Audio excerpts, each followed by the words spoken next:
Tot seguit, el capítol de preguntes al govern. La primera és sobre l'avaluació de l'educació i la formula el diputat senyor Cristian Escribano Ramírez, del grup parlamentari del Partit Popular de Catalunya. Gràcies, president. Consellera Niubó, quin diagnòstic fa la seva conselleria sobre els factors que han portat els negatius resultats educatius actuals i quin és el seu pla per revertir-los? Gràcies. Per respondre, té la paraula la senyora Esther Niubó Cidoncha, consellera d'Educació i Formació Professional. Bon dia, gràcies president, gràcies diputat.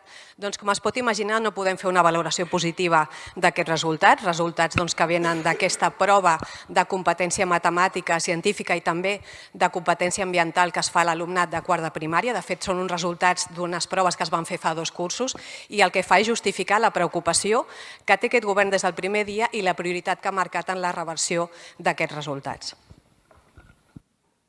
Per preguntar, té la paraula el diputat senyor Cristian Escribano Ramírez.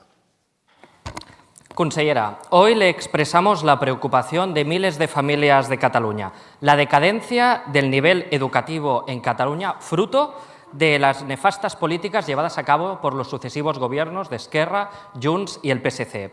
Cataluña, que antaño era referente en calidad educativa, hoy figura a la cola de los resultados académicos y lidera el índice de abandono escolar prematuro en España.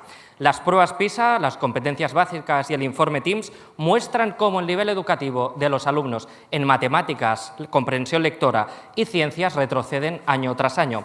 En el área metropolitana persisten los déficits estructurales en recursos y en personal, y en las comarcas rurales encontramos escuelas infradotadas y alumnos con oportunidades limitadas. Desde el tripartit hasta los sucesivos gobiernos independentistas se han priorizado intereses políticos cortoplacistas en lugar del bien común. Mientras en Cataluña se gastaban millones en proyectos identitarios, más de 23.000 alumnos siguen en barracones y persiste la falta de docentes especializados. En lugar de proteger la riqueza lingüística, han convertido la inmersión en un dogma que empobrece tanto al catalán como al castellano.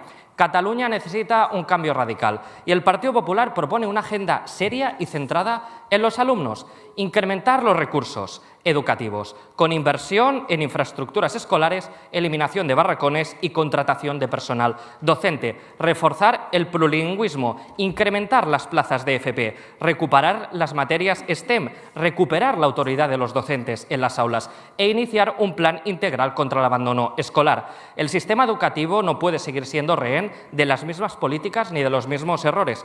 El Partido Popular seguirá luchando por una educación de calidad, libre de sectarismos y abierta al futuro. Y lo haremos desde el convencimiento de que la educación es la base de progreso y no un arma de división. Trabajo y responsabilidad. Eso es lo que exigen los catalanes y lo que este govern no está ofreciendo. Cataluña y nuestros jóvenes no necesitan excusas, consellera. Necesitan soluciones urgentes. Gracias. Per respondre, té la paraula la consellera d'Educació i Formació Professional. Bé, gràcies, diputat. El que vostè proposa avui és precisament el contrari del que ha fet el Partit Popular quan ha governat, que és retallar, retallar i retallar en educació pública i de qualitat. Però jo, en tot cas, el que li diré és com abordarà aquest govern la necessària millora d'aquests resultats educatius per garantir precisament l'èxit del conjunt de l'alumnat. I el que farem és en diferents mesures. La primera és cercar la col·laboració d'organismes internacionals de prestigi, com és el cas de l'OCDE, i aquí li puc dir que estem en disposició de signar aquest marc de col·laboració en els primers dies del mes de gener, que ens ajudarà precisament a tenir aquest banc de bones pràctiques internacionals que ens poden ajudar. En segon lloc, amb estabilitat. Hem de fer molts esforços per estabilitzar aquest sistema, ho estem fent, estem finalitzant el procés d'estabilització amb els concursos de trasllats que es faran anualment per preservar aquesta estabilitat dels claustres i això ens sembla que s'ha d'acompanyar amb una direcció política clara que marqui la prioritat que tenim en aquesta millora d'aquests resultats educatius. En tercer lloc, en formació, i aquí estem treballant estretament amb la consellera de Recerca i Universitats per revisar si convé els graus inicials de formació inicial dels docents, també el màster d'accés al professorat de secundària i sobretot la formació permanent. Hem incrementat un 200% la demanda formativa perquè l'hem adequat a la necessitat de formació didàctica que tenen el conjunt de l'alumnat i, evidentment, amb recursos. Abans de 100 dies d'aquest govern hem posat recursos per atendre aquesta creixent complexitat i diversitat que tenim a les aules. I tot això ha d'anar marcat amb una cultura de l'avaluació. Una avaluació no per omplir pàgines de diari, que sempre es dona la benvinguda a moltes opinions que apareixen, sinó orientada a la millora d'aquests resultats, i hem d'orientar els centres a analitzar aquests resultats educatius per millorar el projecte educatiu de cada centre i a partir d'aquí poder prendre decisions basades en aquestes dades. Esperem i treballarem en aquesta direcció per garantir la qualitat, l'equitat i la millora contínua del sistema educatiu.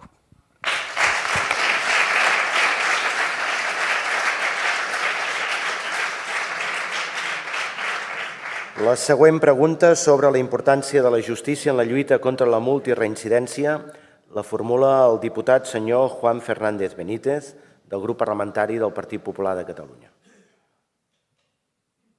Gràcies, president. Bon dia, conseller.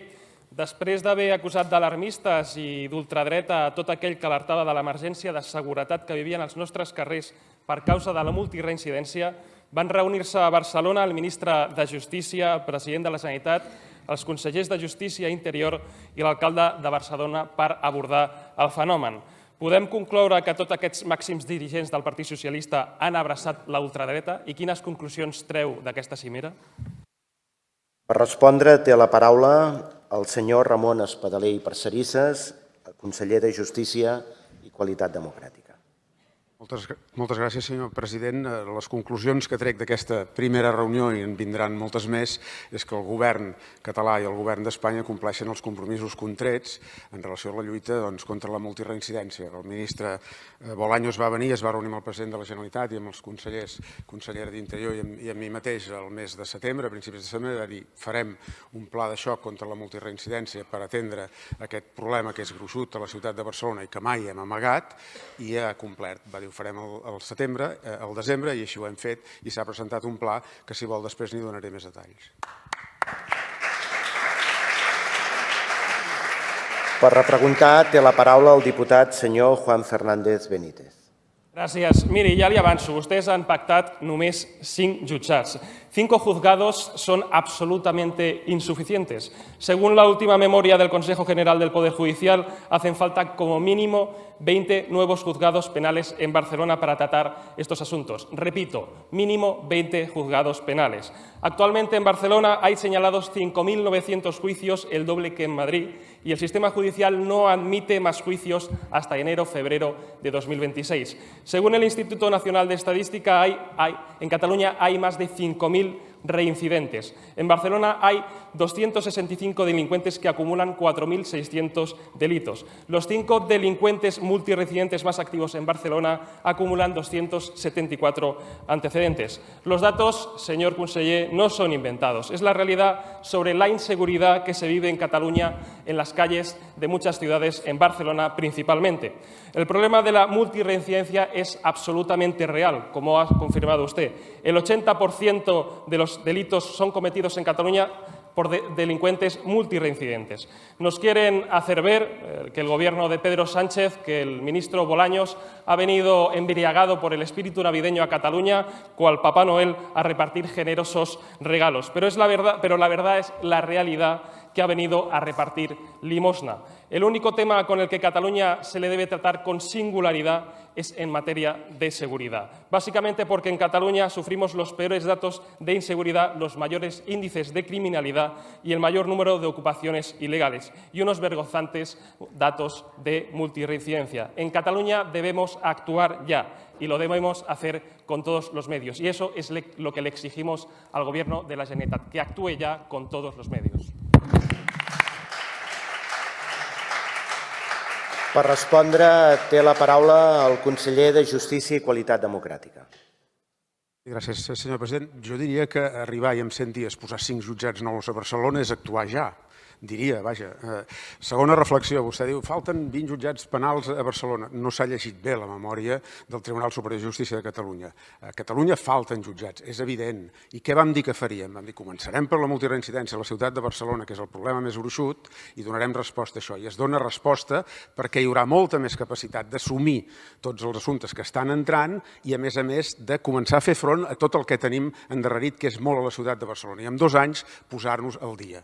I això és actuar. I això és actuar. Sembla que li sàpiga greu que haguem pres decisions de posar més jutjats a Barcelona. Primera. Segona reflexió. Aquest govern, a instàncies del seu president, el que treballa és conjuntament Interior i Justícia. I fixi's que hem creat fins i tot, ha creat a proposta del president, un comitè que avalua les dues qüestions com si fossin una sola peça. Sempre hem dit, i a la darrera pregunta que em va fer el seu grup parlamentari, que allò que es va fer a l'anterior legislatura en incrementar la policia, tant la policia del cos de Mossos d'Esquadra com en el cas de Barcelona de la Guàrdia Urbana, havia permès guanyar més eficiència i, per tant, fer més detencions. Que ara l'escull, el coll d'ampolla, el teníem en els jutjats. Què és el que hem fet en aquesta legislatura? Doncs allò que vam dir en la primera pregunta parlamentària. Allò que a l'anterior legislatura es va fer posant més policia, en aquesta es farà posant més jutges i posant més jutjats. I donant resposta real als problemes reals que té la ciutadania. I en aquest sentit, esperava de la seva pregunta que digués, home, en 100 dies, haver posat 5 jutjats més del penal per Barcelona que permetran desencallar això és anar en la bona direcció. Tant se val, nosaltres tenim el rumb perfectament marcat, tenim els acords perfectament definits i tenim el compromís, que el reitero en aquesta cambra, de continuar amb una planificació de tota la resta de legislatura per dotar de més jutjats.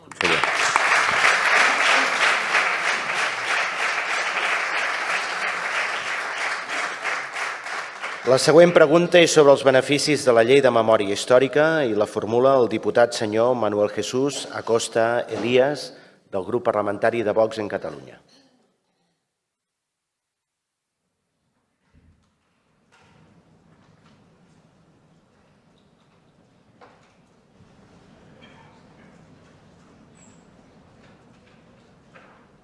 Buenos días. ¿Cómo justifica el proyecto de ley de memoria democrática que aprobó ayer el Gobierno? Se lo pregunto porque usted siempre ha aborrecido esta ley. Una ley que es injusta porque condena al olvido a 2 de cada 3 víctimas mortales de la violencia política que se ejerció en Cataluña durante la Guerra Civil y la posguerra, que condena al olvido a más de 8.300 víctimas del terror rojo en Cataluña, entre ellas las víctimas de la mayor persecución religiosa que hemos sufrido recientemente en Cataluña.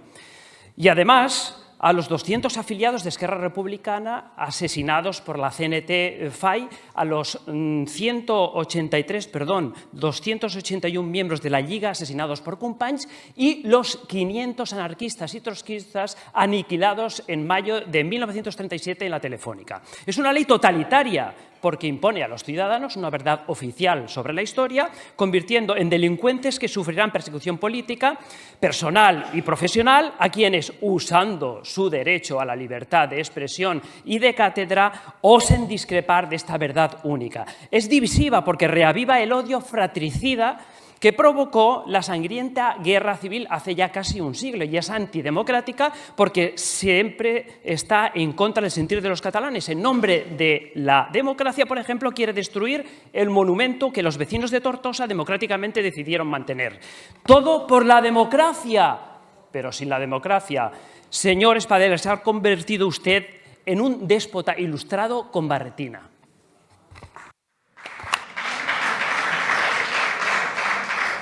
Senyor diputat, el president Lluís Companys no va assassinar cap membre de la Lliga. Li demano respecte a una figura institucional.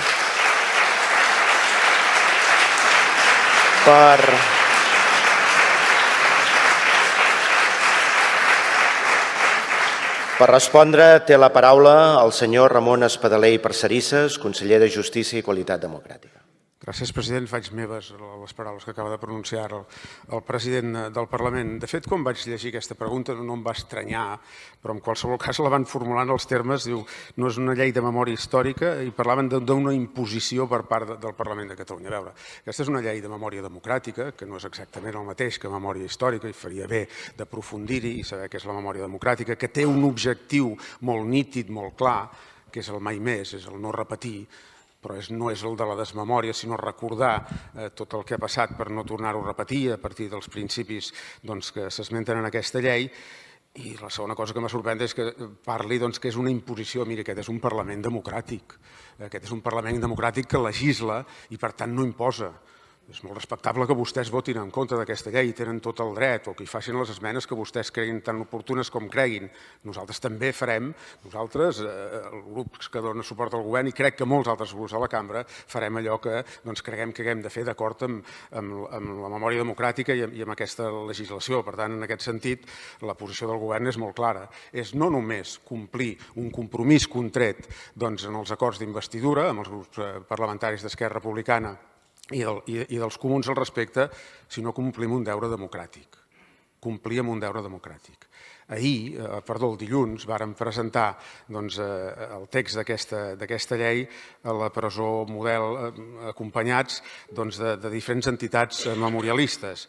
I en la intervenció que es va fer, el president del Consell de Participació, el senyor Carles Vallejo, deia que el dictador va morir, el Franco va morir al llit, però les llibertats es van guanyar al carrer. Jo m'atreviria a afegir, i la justícia i la restauració a totes aquestes víctimes la farà un Parlament democràtic, afortunadament. Gràcies.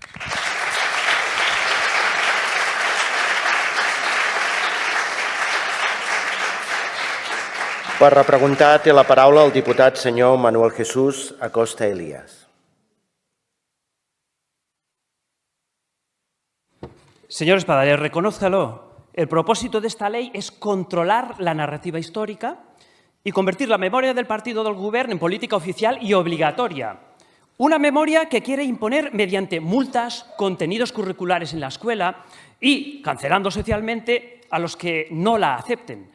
Lo más decepcionante de todo es que salga adelante cuando usted es el responsable del Departamento de Justicia. Parece una humillación que le impone el Partido Socialista por su pasado democristiano. Un pasado no muy lejano en el que usted exaltaba la figura de Cambó, que sufrió el terror rojo y, por otro lado, financió al bando nacional. Una humillación que usted ha aceptado gustosamente, demostrando que no tiene más convicciones que la de mantener su poltrona. ¡Qué vergüenza! Derogaremos esta ley como hemos hecho en Aragón y en Valencia. Se li ha acabat el temps, senyor diputat. Se li ha acabat el temps. Per respondre, té la paraula el conseller de Justícia i Qualitat Democràtica. Sí, gràcies. Que bé que li hagués anat a venir a escoltar ahir la cancellera Merkel, la intervenció que va fer aquí a Barcelona a la presentació del seu llibre, en el que feia una defensa ferma i rotunda del que és la llibertat i del que costa mantenir-la, que no és una cosa que ens ve donada. I miri, m'he quedat amb una de les frases que va dir ahir. Mai vaig veure com un enemic, es referia als altres partits polítics, evidentment no als seus companys a Alemanya, sinó, per exemple, a la socialdemocràcia o als altres partits, i que han estat capaços de col·laborar al servei de la defensa de la democràcia i de les llibertats, que és la feina que tenim encomanada també com a Parlament, com a govern i que farem. Conseller.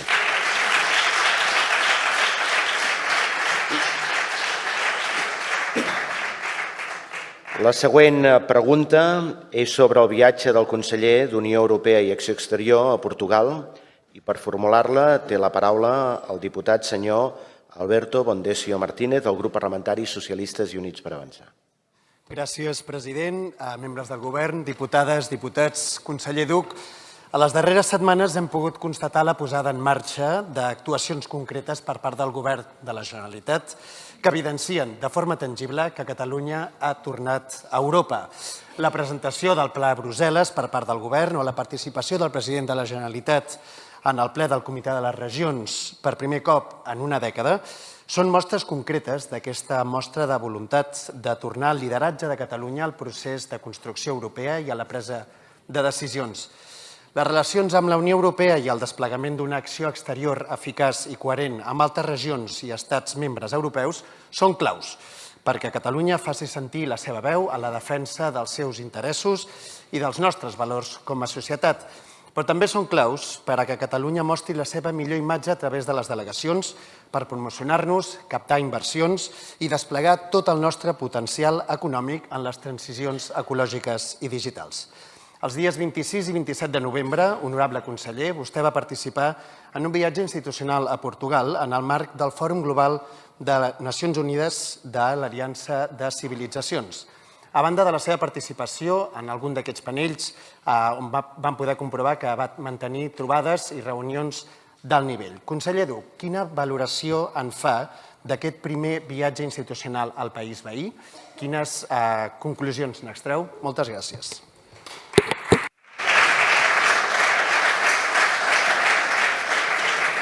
Per respondre, té la paraula el senyor Jaume Duch i Guillot, conseller d'Unió Europea i Acció Exterior.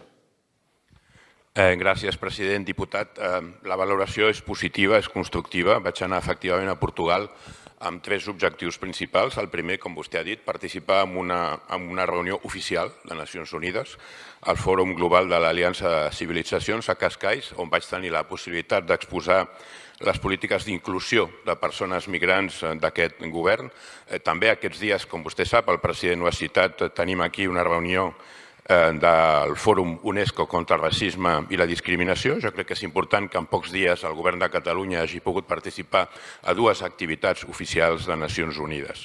En segon lloc, vaig aprofitar per mantenir reunions i contactes a nivell bilateral, contactes d'alt nivell, amb el ministre d'Afers Exteriors de Portugal, amb la secretària d'Estat d'Afers Europeus, que per cert va mostrar una actitud positiva i constructiva amb el tema de l'oficialitat del català, i amb les secretàries d'Estat del Mar i d'Energia. I amb el tema d'energia li hauria de dir que Catalunya té bastant a aprendre del que està fent Portugal fonamentalment amb el tema d'energies renovables. I un tercer objectiu, que també crec que és fonamental, que era acompanyar la projecció econòmica de Catalunya. Portugal és el país del món amb més filials catalanes. Catalunya representa més del 20% de les exportacions d'Espanya a Portugal, però encara hi ha molta feina per fer, encara hi ha moltes coses que es poden fer i per això era important també tenir una reunió amb la Cambra de Comerç Luso-Espanyol a Lisboa, qui és que ens està ajudant i qui està ajudant els empresaris dels 2 països a incrementar, diguem-ne, aquesta faceta més econòmica. En un moment, jo diria, d'incertesa en alguns estats de la Unió Europea, és important que els països del sud d'Europa també agafem les regnes, prenguem la nostra responsabilitat i Catalunya ha de contribuir com pugui. Per això també en aquests últims dies o setmanes hem estat molt actius amb les relacions regionals, per exemple, amb Occitània, amb Tolosa de Llenguadoc, el fòrum celebrat a Barcelona fa uns dies també amb el govern italià, amb una representació important del govern i del Banc Central italià i les cimeres euromediterrània i de l'euroregió. Moltes gràcies.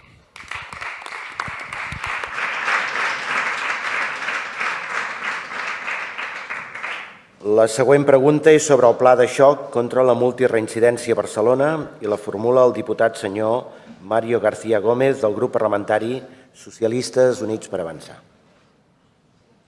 Gràcies, president. Bon dia, conseller Espadaler.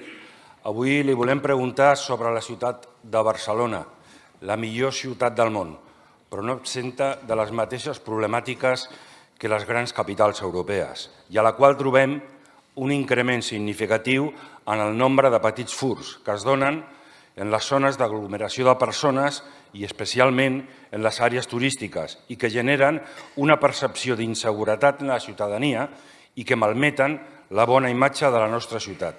Són fets delictius comesos per un nombre reduït d'individus que fan dels furts el seu modus vivendi. Així, la tasca conjunta de Guàrdia Urbana de Barcelona i de Mossos d'Esquadra durant l'any passat va identificar 487 persones implicades en més de 6.000 fets delictius, principalment furts i petits robatoris. Fenomen que coneixem com a multireincidència. Volem fer valdre al respecte la gran tasca policial, donat que, al cap i a la fi, si parlem de multireincidents és perquè la policia ha fet la seva feina en diferents ocasions i l'ha feta bé. Ens preocupa, però, i molt els seus efectes, entre els que, a banda de la percepció d'inseguretat ja esmentada i una imatge que no volem per la capital de Catalunya, destaca la congestió dels jutjats donada la reiteració dels delictes i l'augment de casos que ingressen al nostre sistema judicial i que dificulten i entorpeixen la resolució àgil dels procediments. Tot just la setmana passada van conèixer l'acord al que s'ha arribat entre el Govern d'Espanya, el Govern i l'Ajuntament de Barcelona, per tal d'evitar aquesta saturació dels jutjats i tribunals amb la posada en funcionament de 5 nous jutjats a la ciutat de Barcelona. Un acord que considerem que il·lumina el camí de com hem d'actuar davant d'un problema. mitjançant el diàleg i l'entesa, per arribar a un pacte conjunt i treballar així de manera efectiva en la resolució dels problemes reals dels ciutadans. Conseller, la pregunta que li fem arribar, ens podria explicar el contingut d'aquest pacte i especialment el fet que significa l'accés de la Guàrdia Urbana de Barcelona al sistema de registres administratius de suport a l'administració de justícia. Gràcies.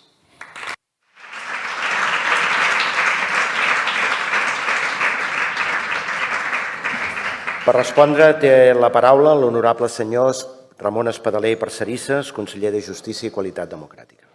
Moltes gràcies, senyor president. De fet, els termes de l'acord a grans trets els hem explicat, però li agraeixo molt aquesta pregunta perquè ens permet posar una mica el focus no només en els 5 jutjats, a més, sinó un altre acord que ha passat un punt desapercebut però que té una rellevància, jo crec que molt substantiva en la lluita contra la multireincidència, que és que el govern central s'ha compromès a modificar, i això estarà fet dins del primer trimestre, l'accés, modificar un decret per permetre l'accés no només de la Guàrdia Urbana de Barcelona, sinó d'aquelles policies locals de les ciutats més grans, amb una base de dades que respon a les sigles del CIRAG, que en essència és aquella base de dades en la que estan registrats totes les persones que han estat detingudes i que han estat en processos judicials per fet de tenir multireincidència. Això, que aparentment pot ser una cosa irrellevant, té una transcendència important en la lluita contra la multireincidència. Fins ara el que passava és que quan la Guàrdia Urbana, que és proactiva en aquests casos, com també els cossos de Mossos d'Esquadra, però ara parlo de la Guàrdia Urbana, feien una detenció, desconeixien si la persona detinguda tenia o no antecedents. Amb la qual cosa el que feien, en funció del robatori pel qual se l'havia detingut en aquell moment, assenyalaven en una agenda de judicis immediats. I passava moltes vegades que probablement si aquesta persona tenia antecedents, cosa que la Guàrdia Urbana no podia saber perquè no tenia accés a aquesta base de dades, el que passava és que a vegades assenyalaven malament. Assenyalaven un judici immediat quan havia de ser ràpid. Un immediat és menys de 400 euros, un judici ràpid és més de 400 euros i menys de 5 anys de pena de presó. Això generava grans disfuncions. Primera, perquè s'omplia una agenda de judicis immediats, una part dels quals no s'acabava fent a última hora, i perquè després aquests forats, per entendre'ns, es perdien i per tant hi havia molta ineficiència i per tant això generava un greu problema. Però és que permet també, quan un té accés des de la tablet, i això requerirà d'una part de formació per part de l'Ajuntament de Barcelona en la Guàrdia Urbana, també permet saber no només si hi ha o no antecedents, de quina quantitat són per assenyalar bé cap a quin jutjat s'ha de dirigir aquestes qüestions, permeten també saber si hi ha antecedents més greus que els furts de més o de menys de 400 euros i procedir en alguns casos a la detenció. Això ara es feia en 6 mesos de temps. Això, amb l'accés al CIRAG, es farà en menys de 10 minuts de temps. Senyor conseller, se li ha acabat el temps.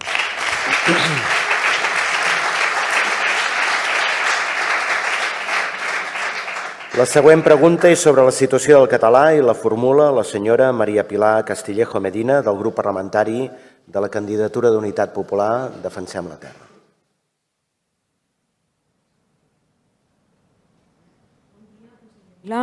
Bon dia, conseller Vila. Quan es publicaran les dades de l'enquesta d'usos lingüístics? Per respondre té la paraula el senyor Francesc Xavier Vila Moreno, conseller de Política Lingüística.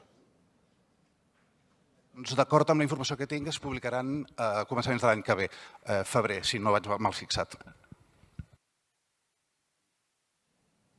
Aquí la presidència s'ha despistat, faltava una pregunta al grup socialista. Acabarem la substanciació d'aquesta pregunta. Per tant, té la paraula la diputada senyora Maria Pilar Castillejo Medina i posteriorment reemprendrem amb la pregunta pendent del grup socialistes i Units per Avançar. Té la paraula la diputada Maria Pilar Castillejo. És una enquesta feta el 2023, que és obligatòria quinquennalment, i el que pensem és que el retrocés en l'ús de la llengua és tan evident, és tan greu, que estan buscant el moment oportú per donar la mala notícia, perquè la realitat és demolidora.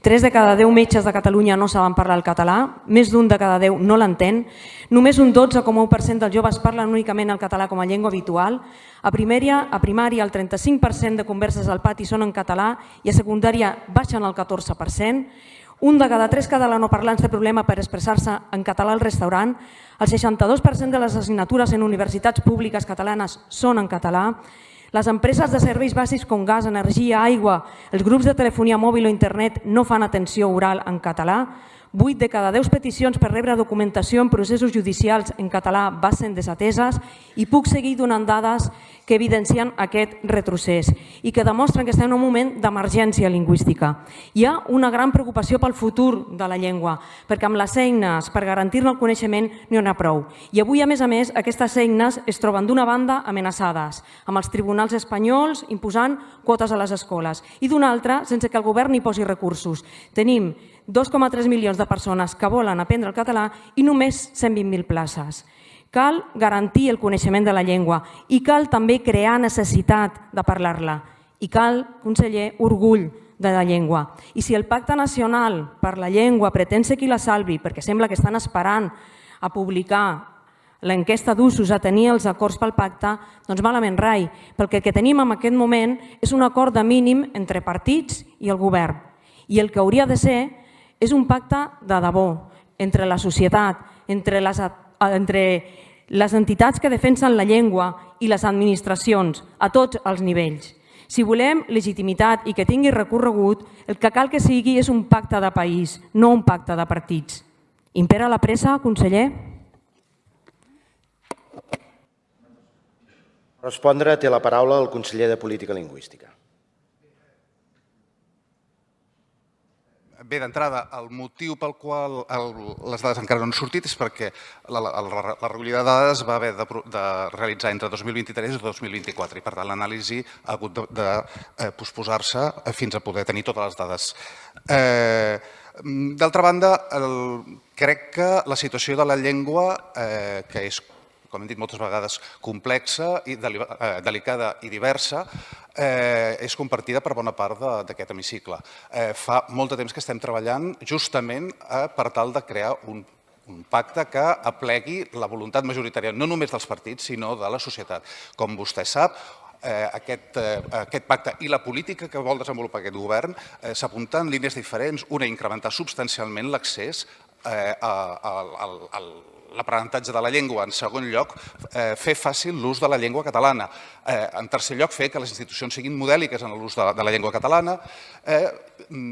Treballar per transformar els hàbits, els discursos en relació amb la llengua i, finalment, posar-hi recursos. Per posar-hi recursos tindrem els pressupostos que ens permetran incrementar aquestes més de 100.000 places per aprendre la llengua, però, com també li consta, un dels objectius importants que hem de tenir és rellançar el sistema d'accés a l'aprenentatge de la llengua catalana. I per fer això ho hem de fer no només a partir del Consorci, que ha de tenir una empenta molt forta, sinó incorporar el teixit social, el teixit econòmic a aquest aprenentatge de la llengua. Crec que el llançament del pacte serà una oportunitat per implicar tots els actors de la societat en aquest nou impuls a la llengua catalana i, com vostè, estarem encantats de treballar per aconseguir aquesta implicació.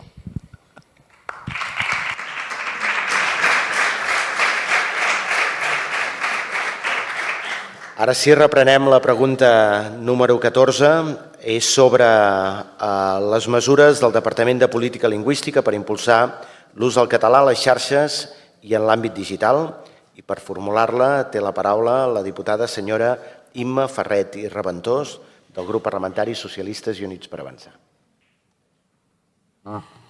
Gràcies, president. Molt bon dia. Honorable conseller Vila, el mes passat es va presentar un estudi que situava la llengua catalana entre les llengües mitjanes capdavanteres en les tecnologies del llenguatge comercials. Així, a través d'una anàlisi de més de 200 referències de productes en 30 idiomes, el català es posicionava al mateix nivell que el neerlandès, el danès, el suec, el finès, el polonès o el txec, pel que fa a la presència de les eines tecnològiques. Tot i això, encara hi ha àmbits digitals en què la llengua té poca presència, com en el cas dels assistents de veu.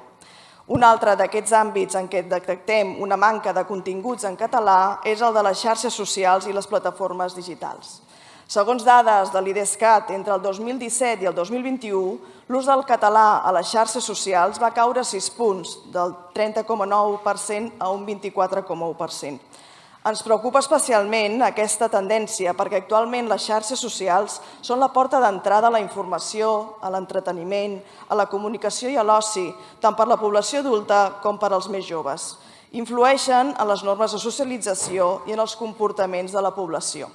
Per tot plegat, conseller, des d'aquest grup parlamentari Socialistes i Units per Avançar, ens interessaria saber quines mesures ha engegat el Departament de Política Lingüística per impulsar l'ús del català a les xarxes i en l'àmbit digital.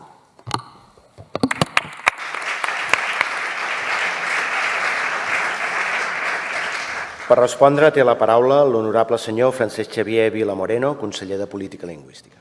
Gràcies, president. Gràcies, diputada.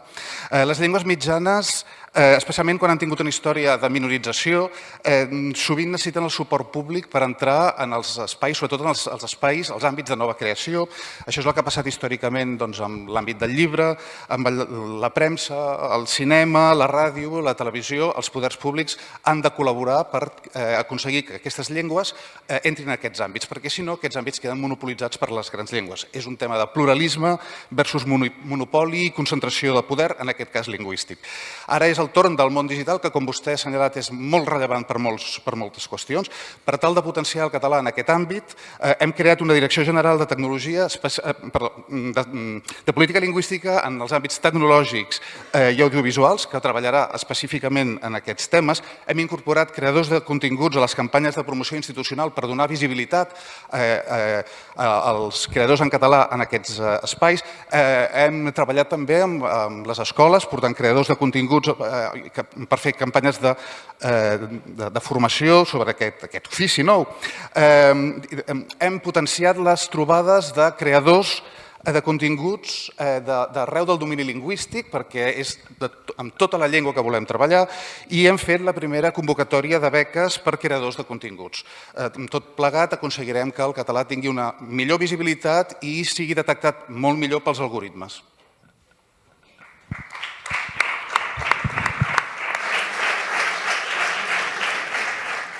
Moltes gràcies, conseller. La següent pregunta... sí. Vol repreguntar? Sí. Perfecte. Es pot repreguntar. És que no hi ha el costum del grup socialista aquí. És mala fortuna, en aquest cas. Disculpi'm. Endavant. Gràcies, president. No passa res per trencar esquemes, sempre és bo. Gràcies, conseller, però també voldríem conèixer amb més detall en què consisteixen i quins són aquests objectius que responen a aquestes beques de creadors de contingut que ha mencionat. Gràcies. Per respondre, té la paraula de manera accidentada el conseller de Política Lingüística. Sí, com dèiem, tant vostè com jo, l'àmbit digital és cada vegada més important, tant des d'un punt de vista cultural, com des d'un punt de vista econòmic, com des d'un punt de vista lingüístic, i cal que el català hi sigui. Els objectius d'aquestes beques són, en primer lloc, normalitzar la possibilitat de consumir productes en català de qualitat, en igualtat de condicions amb altres llengües. En segon lloc, ajudar a la professionalització dels creadors de continguts, sobretot joves. En tercer lloc, volem ajudar a generar un ecosistema professional en què les petites i mitjanes empreses puguin accedir a aquests creadors de continguts per difondre els seus productes. Si garantim aquests creadors i garantim aquests continguts a totes les plataformes, aconseguirem, com deia, que els algoritmes juguin a favor també del català.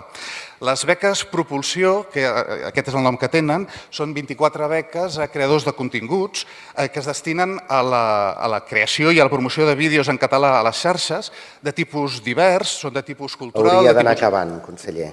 De tipus històric. Han tingut un gran èxit. He d'anar acabant? Sí, perquè... I esperem que sí, que siguin una gran empenta al català en aquest àmbit.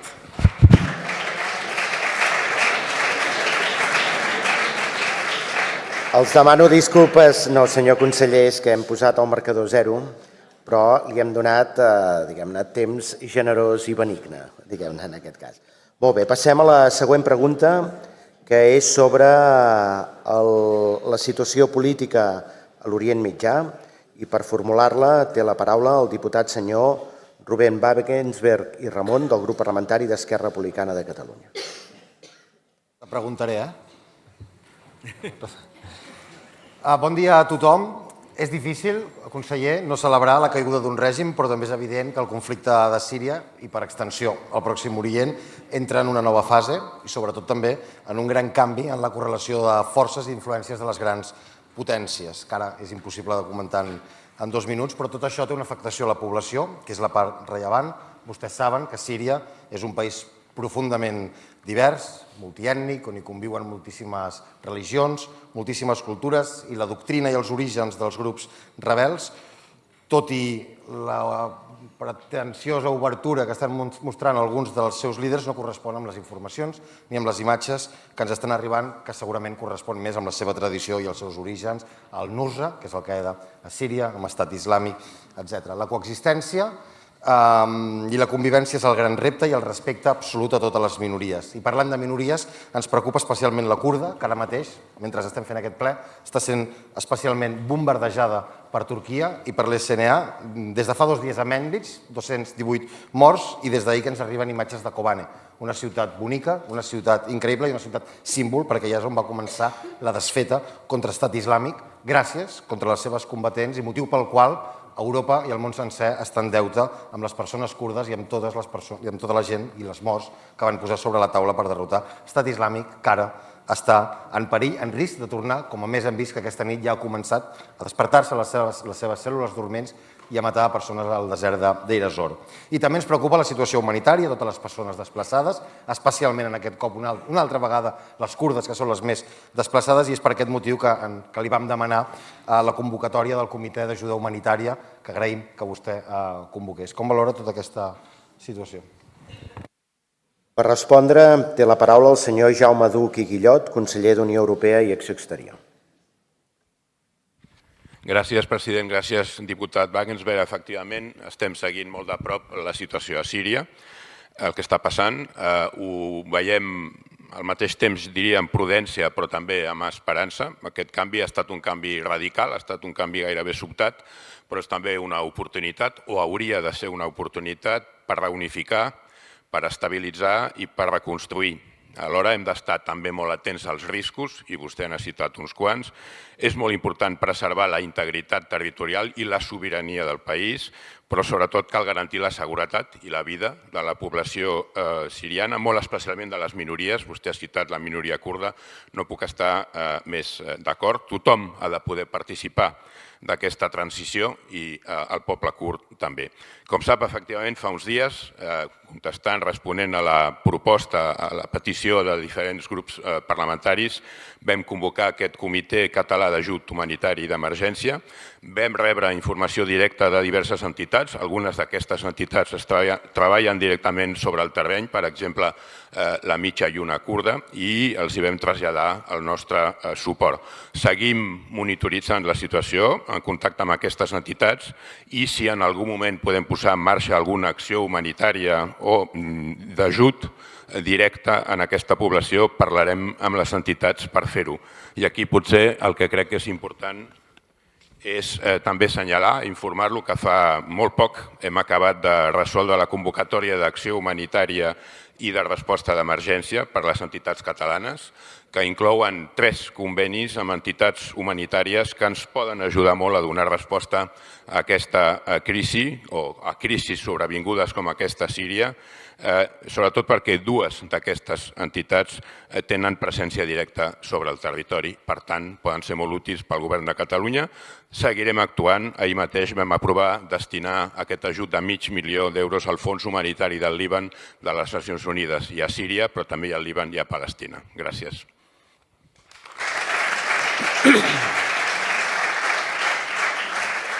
Per repreguntar té la paraula el diputat senyor Rubén Wagensberg. Ramon. La segona part de la pregunta és una petició, una demanda directa a l'Administració Autònoma del Nord i Est de Síria, que ens demanen que li traslladem i, per tant, avui ens fem seva la seva veu, que és que utilitzi vostè totes les seves eines diplomàtiques possibles al seu abast, que a la pregunta anterior vostè manifestava, que també li demani al president del govern espanyol que faci pressió internacional per un fet que vostè ara estava comentant, que és que l'administració autònoma del nord-est de Síria i la població kurda estigui present a qualsevol futura taula de resolució del conflicte, perquè sense totes les parts no hi haurà una resolució ni una pau duradera a partir d'aquest conflicte. Per respondre té la paraula... Per respondre té la paraula el conseller d'Unió Europea i Acció Exterior. No tingui cap dubte que així ho farem, no només amb el Ministeri d'Afers Exteriors d'Espanya, sinó també amb les autoritats europees comunitàries.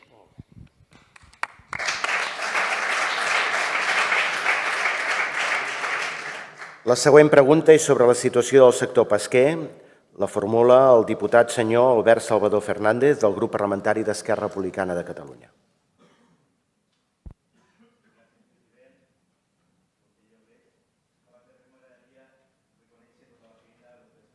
Pescadors catalans,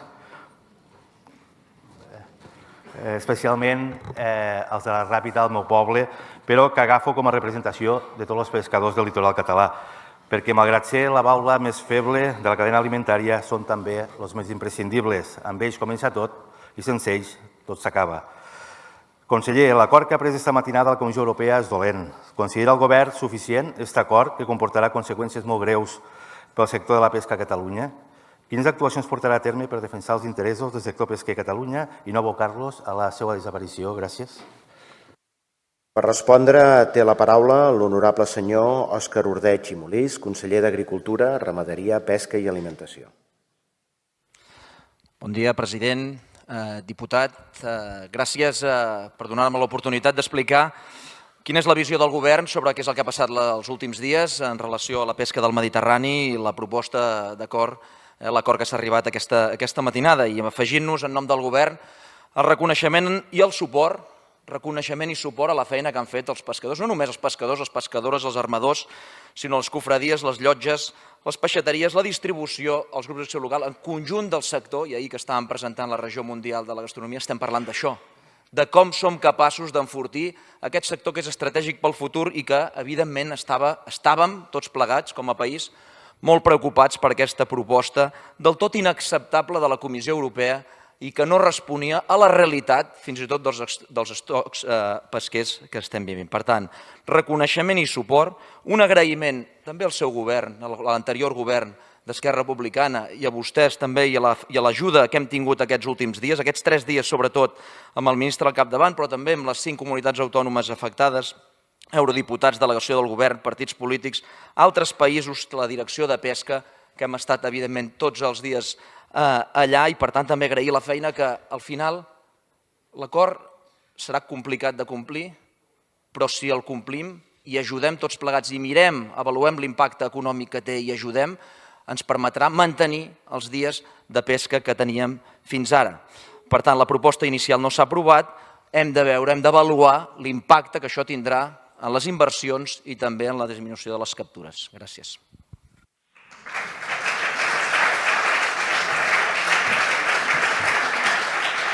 Per repreguntar té la paraula el diputat senyor Albert Salvador Fernández.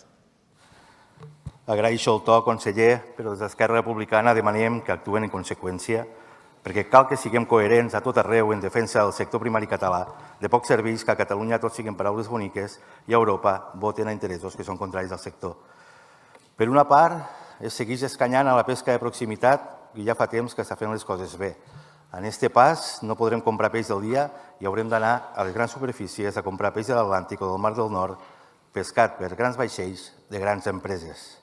Perquè estem castigant els nostres petits productors del sector primari i alhora obrim els nostres mercats perquè entra producte de fora que competeix en regles diferents.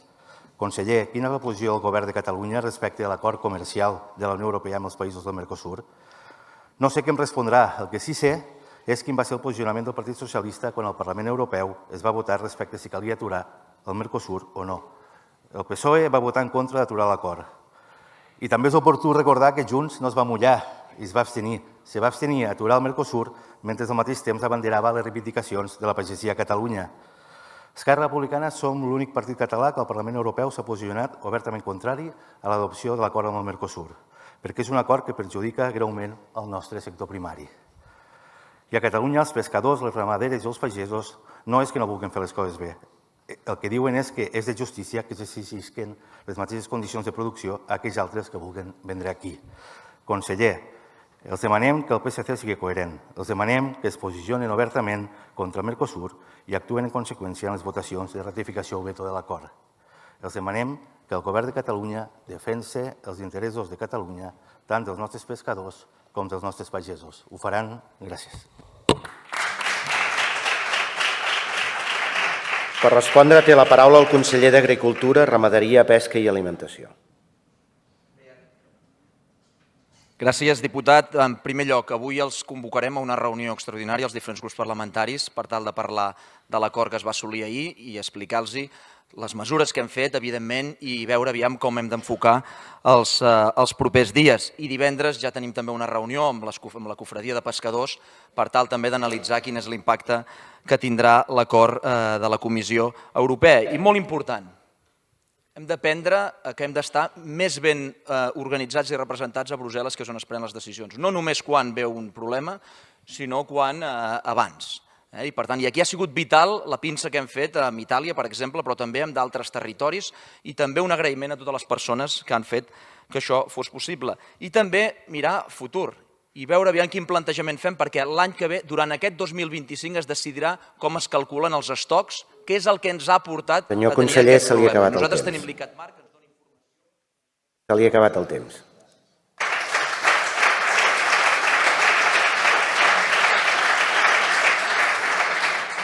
La següent pregunta és sobre el sistema d'emergències de Catalunya i la formula el diputat senyor Josep Rius i Alcaraz del grup parlamentari de Junts. President, consellera, per què el govern de Salvador Illa ha renunciat a acceptar més competències en ports i aeroports, en canvi ha acceptat l'entrada immediata i sense límits de la Guàrdia Civil i la policia espanyola al 112? Per respondre, té la paraula l'honorable senyora Núria Parlon i Gil, consellera d'Interior i Seguretat Pública. Gràcies, president, diputat. La Junta de Seguretat de Catalunya no ha renunciat a cap competència, simplement hem acompassat el ritme per assumir-les, i això és així. És a dir, nosaltres volem tenir les competències de seguretat en ports i aeroports en la zona d'aire i les tindrem, però també és ben cert que necessitem tenir la policia necessària per poder-les assumir. Com bé sap, hem tingut un repunt de delinqüència molt important a l'aeroport, hem doblat els efectius per donar resposta i crec que aviat podrem donar bones xifres en aquesta direcció. Per tant, nosaltres hi som a l'aeroport i treballem a l'aeroport i assumirem en un futur més competències. Com bé sap, el número del 112 és un número d'emergències que Europa va imposar a tots els estats membres per centralitzar totes aquelles qüestions que tenen a veure amb les emergències. I Catalunya té la competència exclusiva en el 112 des del 2007. I això no ha canviat. Guàrdia Civil i Policia Nacional estaven integrats en el sistema. Com es feia? A través de trucada telefònica. Què vull dir? Que en compte de rebre la comunicació per via telemàtica, quan han d'intervenir exclusivament en l'àmbit de les seves competències, es feia a través d'una trucada telefònica. Però les capacitats operatives de la Guàrdia Civil i de la Policia Nacional, estrictament en l'àmbit de les seves competències en emergències, ja estaven integrades prèviament a aquesta Junta de Seguretat.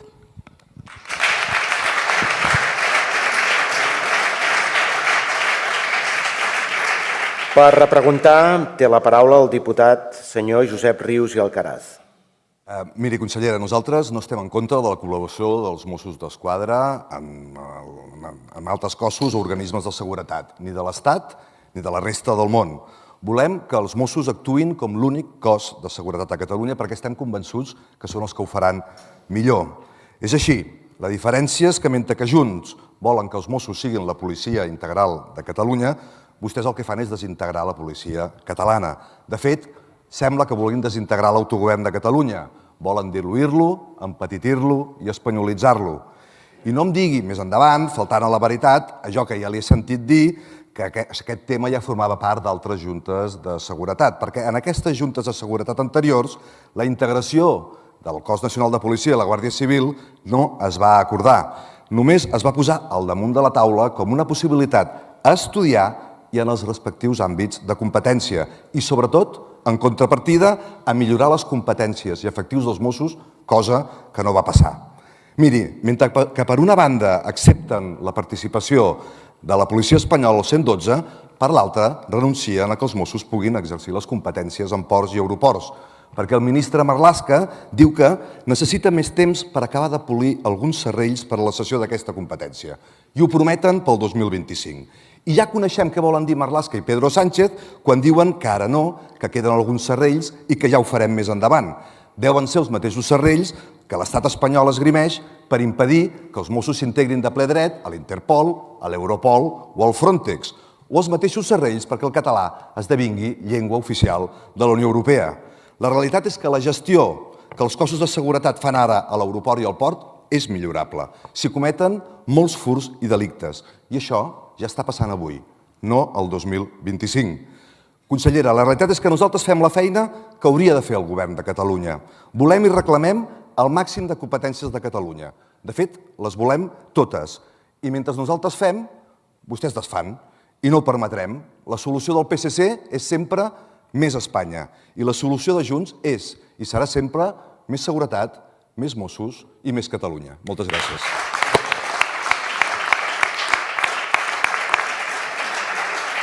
Per respondre té la paraula la consellera d'Interior i Seguretat Pública. Diputat, alguna cosa m'he perdut llavors, perquè el 112 ja està traspassant trucades quan tenim una situació d'emergència, trucades directes que fan els operadors o Mossos d'Esquadra a la Guàrdia Civil i a la Policia Nacional abans que jo fos la consellera i abans que es produís aquesta Junta de Seguretat, on, per cert, vostès no en parlen, però tenim les competències ara en temes de medi ambient, que les hem traspassat ara.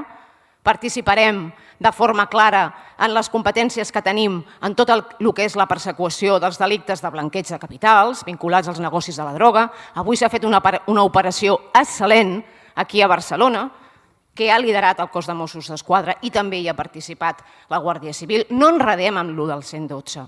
El 112 l'únic que s'està fent és que l'avís no arribi per trucada, sinó que arribi per la plataforma telemàtica. Res més. No s'està fent res més amb el 112. I tornant a la... Senyora consellera, se li ha acabat el temps.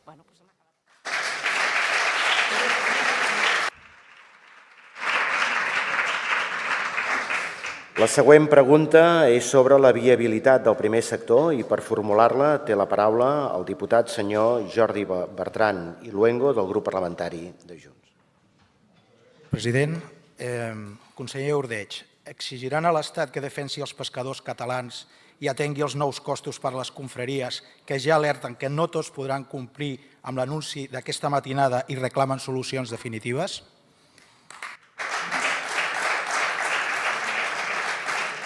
Per respondre té la paraula l'honorable senyor Òscar Ordeig i Molís, conseller d'Agricultura, Ramaderia, Pesca i Alimentació.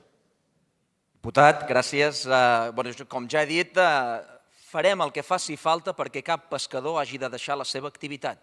I si això vol dir destinar recursos, que Europa ja ha dit que els destinarà, el Ministeri també s'hi ha compromès i el Govern de la Generalitat s'hi compromet, si això vol dir destinar recursos, farem el que faci falta perquè ningú hagi de plegar. I fer els deures al 25, i els demano, si us plau, que anem a la una, fer els deures al 25 perquè el sistema de càlcul pel 26 canvi.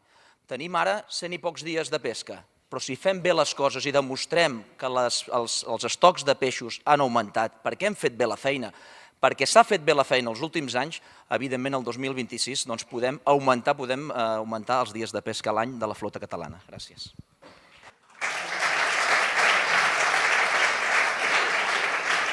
Per repreguntar té la paraula el diputat senyor Jordi Bertran i Luengo.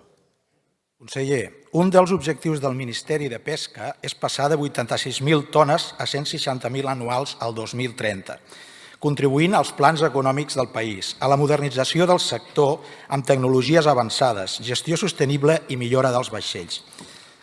No són les paraules del ministre d'Agricultura i Pesca d'Espanya, sinó del Ministeri del mateix ram d'Algèria, a la Mediterrània, recollides per la seva ràdio nacional. Aquest objectiu algerià és 10 vegades superior a les 16.400 tones catalanes.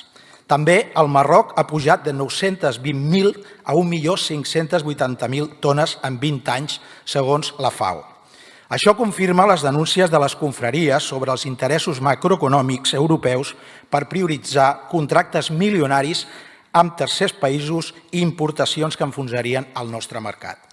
La flota catalana és familiar, no grans companyies com en altres oceans amb moltes embarcacions que actuen totes alhora 2 o 3 setmanes. Europa no només posa en risc els pescadors catalans, sinó que destrueix el creixement sostenible afectant les peixateries, la cuina patrimonial de quilòmetre zero i la restauració. La pesca catalana hauria de ser molt més a prop d'una protecció de la UNESCO que no de les regulacions destructores de Brussel·les.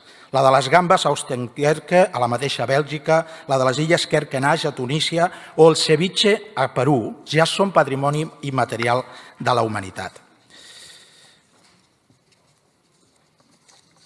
Les normatives pesqueres no es poden fer des de despatxos allunyats de la mar, com s'ha fet aquesta matinada. S'han de redactar havent-se embarcat ben d'hora, com fan els nostres pescadors. Si altres protegeixen les seves pràctiques pesqueres com a tresors, no creuen que no ens hem de conformar amb un acord que condemnarà a la pesca catalana a la desaparició, sinó defensar-la com el veritable patrimoni que és? Moltes gràcies.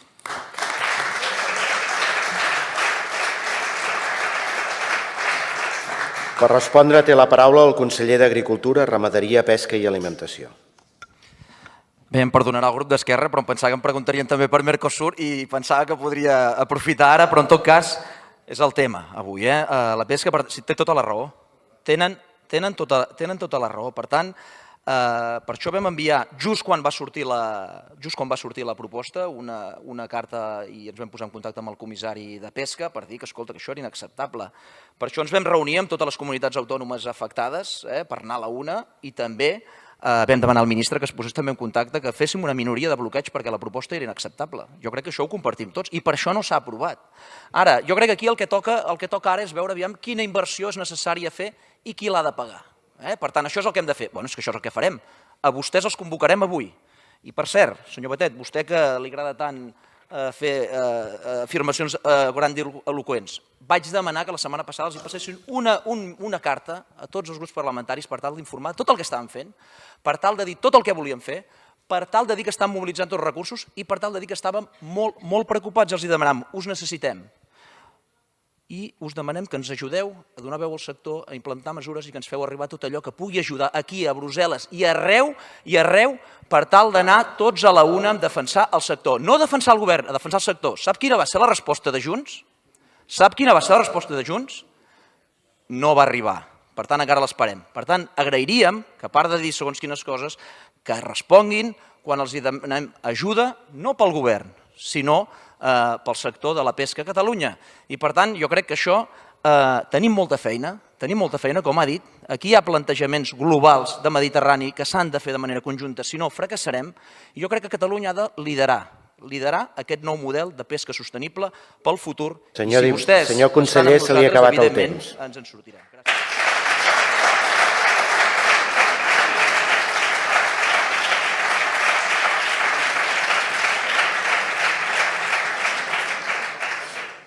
Abans de continuar amb l'ordre del dia, els informo que el grup parlamentari de Junts, a l'empara d'allò que disposa l'article 164.6 del reglament, ha sol·licitat, d'acord amb el govern, que la següent pregunta sobre la dificultat d'accés a l'habitatge presentada per l'esmentat grup parlamentari no sigui substanciada en aquesta sessió plenària i quedi posposada per a la sessió plenària següent. Passem a l'última pregunta d'aquest bloc de preguntes al govern. És la pregunta sobre les prioritats pressupostàries i la formula el diputat senyor David Cid i Colomer del grup parlamentari Comuns. Bon dia, consellera. Des de fa setmanes sap que el nostre grup parlamentari dels Comuns parlem amb el seu govern i concretament amb vostè i amb la seva conselleria sobre la negociació de pressupostos. Unes negociacions que avancen molt lentament o pràcticament no avancen, anem molt a poc i per això, consellera, ens agradaria saber quines són realment les seves prioritats pels pressupostos del 2025 i si realment té voluntat d'arribar a un acord amb el nostre grup parlamentari, amb els Comuns, perquè Catalunya tingui en algun moment pressupostos al llarg del 2025. Per respondre té la paraula l'honorable senyora Alicia Romero Llano, consellera d'Economia i Finances. Bon dia, diputat. Sap vostè que el govern té voluntat d'aprovar uns pressupostos per l'any 2025. Ens sap greu que no puguin ser en aquest 2024 i abans d'acabar l'any, que és el que nosaltres havíem previst. Saben que vam començar fent un encàrrec al govern de la Generalitat per iniciar el disseny al mes d'agost i, per tant, tots els departaments han treballat fort perquè això es pogués desenvolupar, però també és cert que el grup que dona suport al govern, el grup parlamentari socialista Units per Avançar, no té majoria en aquesta cambra i necessitem, evidentment, aliances amb vostès, amb el grup parlamentari dels Comuns i d'Esquerra Republicana per poder tenir la garantia que aquests pressupostos s'aprovaran i que, per tant, podrem tenir negre sobre blanc aquelles prioritats que li haig de dir. Nosaltres tenim unes clares, aviat presentarem el nostre pla de govern, però les hem també de compartir amb vostès. Ho sap molt bé, que ja hem fet unes quantes reunions, però per no deixar sense dir algunes coses sí que li volia dir. Sap vostè que tenim una primera prioritat, que és la generació de prosperitat. Hem de generar prosperitat basada en el coneixement, en la tecnologia i la innovació, i hem tingut darreres informacions importants de recursos que arriben d'Europa i d'Espanya per poder desenvolupar projectes en aquest sentit. Que aquesta prosperitat que generem sigui compartida, això vol dir que generem igualtat d'oportunitats, sobretot en els àmbits com la salut, l'educació o els drets socials, que puguem fer una transició verda important, energètica. Estem molt enrarits, ho sap, en aquest país pel que fa a aquest àmbit i que, evidentment, tot això ho puguem fer des del bon govern i la solvència. Per tant, aquestes són les nostres prioritats, que haurem de veure com es comparteixen, òbviament, amb vostès, perquè tenim molt clar que hem de sumar. I, per tant, per sumar, també haurem de saber conversar fins al final amb vostès i també amb el grup d'Esquerra Republicana.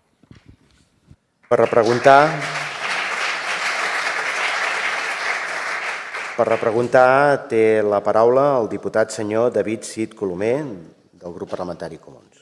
Consellera, però cal passar de les paraules als fets. Els discursos no paguen ni el lloguer ni la hipoteca i vostè sap que la nostra màxima prioritat és garantir l'accés a l'habitatge. Vostè no ho ha mencionat, però sap que és la principal prioritat que tenen els comuns en aquesta negociació de pressupostos, perquè és el principal problema del país. I cal ambició i cal lideratge, com deia la nostra presidenta avui mateix. I sobretot cal que la gent sàpiga que hi ha un govern que vol plantar cara a qui vol fer negoci amb el que és un dret, que és l'accés a l'habitatge. També sap que tenim prioritats per blindar els serveis públics, l'educació i la sanitat pública, i també, evidentment, per millorar la dependència. Però també sap que ens preocupen en aquestes darreres setmanes les declaracions que ha fet el secretari de Transports, el senyor Manel Nadal, dient que no pensa complir l'acord d'investidura amb el president Illa de mantenir la bonificació del transport al llarg del 2025. Per tant, consellera, nosaltres li volem dir clarament, el govern ha de triar si vol ser el govern de les més carreteres o vol ser el govern de més transport públic i de les bonificacions del transport. Ha de triar, evidentment, si vol o no el suport dels comuns. Per tant, li preguntem, consellera, pensa complir amb l'acord amb els comuns, en aquest cas l'acord d'investidura per investir el president Illa, que ell mateix es va comprometre a complir íntegrament i, per tant, insisteixo, pensen o no complir amb l'acord de mantenir les bonificacions del transport, especialment per la T jove i la T usual al llarg del 2025? Sí o no, consellera? Per respondre té la paraula la consellera d'Economia i Finances. És una resposta molt senzilla, sí. Complirem, ho sap vostè, en moltes converses que hem tingut hem parlat d'aquest tema, és prioritari per nosaltres i, per tant, nosaltres mantindrem aquesta bonificació. També sap que és una prioritat per nosaltres l'habitatge, també ho és per vostès, per això estem treballant. Jo crec que, en fi, estem treballant amb aquesta valentia i ambició i espero que puguem posar els recursos necessaris perquè fem un salt endavant a Catalunya. Ara bé, hem de posar també instruments que ens permetin construir, comprar i tenir i aconseguir aquest objectiu dels 50.000 habitatges en els propers anys. Però sí, tenim valentia i ambició, espero que la puguem compartir amb vosaltres i que tant de bo el més aviat possible puguem aprovar uns pressupostos pel 25.